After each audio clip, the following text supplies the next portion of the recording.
Principle number 8.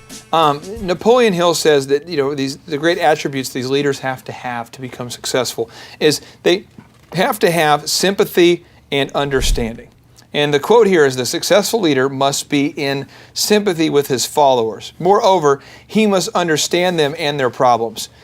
How can I become more sympathetic and more understanding, I guess, of my employees? How do I do that? Well, have you ever had somebody that you're talking to and you're trying to explain a problem or a struggle or a situation that you're trying to get through, and that person begins to talk to you and they begin to act like they understand, but they're not using the right language, and immediately you're just going, you have no idea where I am right now. Mm-hmm. You're just talking to me. Yeah. And how does that make you feel about that person talking to you, Clay? Well, you feel like they're being patronizing. Yeah. You feel like they're not listening. I mean, you feel small. Right.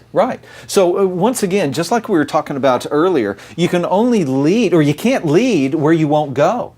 So I have to be willing to embrace my own challenges, be willing to embrace the difficulties and struggles that I have, so that when somebody else has difficulties and struggles, I'm able to help them with theirs. Does that make sense? Yeah. Because if I haven't ever experienced that, because I was the robot that always did everything right and always had success, then when somebody comes to me and says, man, I'm really struggling with this thing, I can't understand because I've never been there before. Could you give me maybe an example of how you would try to be sympathetic with a kid who was maybe at the camp when you were a counselor, or maybe in your business today, how you can be sympathetic to people when they don't necessarily see things the way you see things? Totally. I think it's, for me personally, I just ask them, well, how does that make you feel? You know, how does that make you feel? And then if they say, well, it makes me feel mad, it doesn't take me long at all to tap into some time when I felt mad. You know, or how does that make you feel? How does that make you feel? Well, it makes me feel sad, or it makes me feel happy, or if it makes me feel small, or it makes me feel angry, or something like that. But you asked that question.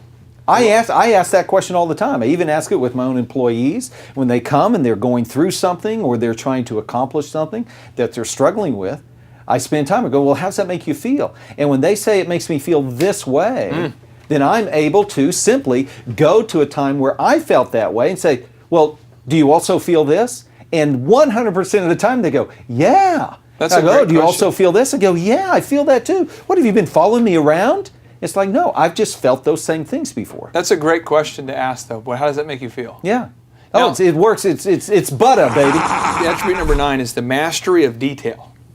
He says that the successful leadership calls for mastery of details of the leader's position. I see a lot of entrepreneurs who are out there being completely disorganized, and there's no detail in their plan. Yes. They're telling their teams, we want to double sales. And someone says, how? More energy, just general terms.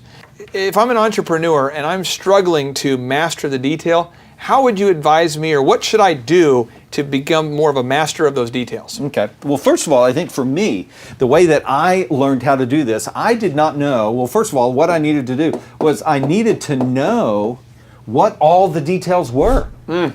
Because again, I'm wired to see big picture. Yeah. And when I think of the details, I get bogged down. It's like, I don't want to go there. And I used to a long time ago, it's not my personality, man, and I used to kind of push it off and use that as an excuse. Yeah. So first of all, as I became more and more of a successful entrepreneur, for me to grow my business, I began to learn this very thing. I needed to master the details. So first thing for me was to know what the details were. And then the second thing, Clay, for me was the accountability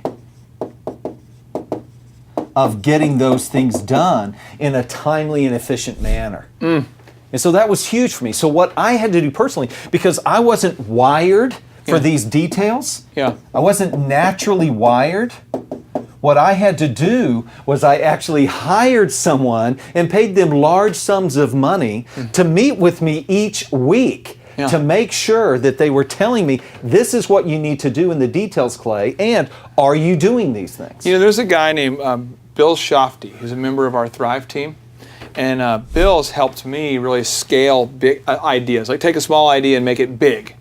And I Same sort of thing. I needed that accountability from somebody who'd been there before, who knew what to do, and could hold me accountable to doing it. And I don't think there's anything wrong with that. When you think about it, I think what was Michael Jordan and Kobe Bryant both have never won a championship without Phil Jackson. Right. And they both have talked about how that accountability and that coaching and that mentorship is what they needed. Right. And there's nothing wrong with that. I think we all need a coach, right? I mean, We all need a coach. Yeah, because you can only think what you think. And you're only going to be able to grow to your capacity that you're able to get your brain around it. If you can't get your brain there, you can't get there.